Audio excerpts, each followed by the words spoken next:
kaki, tapak kaki panas. Ada mula pun. Allah masak dia sedang Muhammad. Pasal apa kak jadi macam ni? Allah, la ilaha.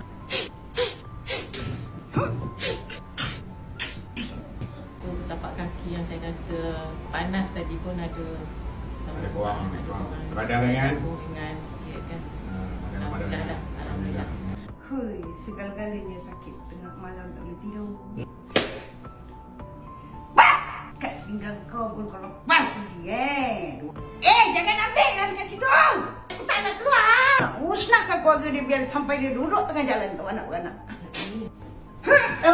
Alhamdulillah. Daripada datang tu berat tu badan, balik ringan. Tak terkata terima kasih ya Allah. Lega selega-lega. Terbaik. Saya dah banyak tempat beli ubat. Tak tahu lah. Ada kampung tak? Tak ada. Kampung dah tak ada.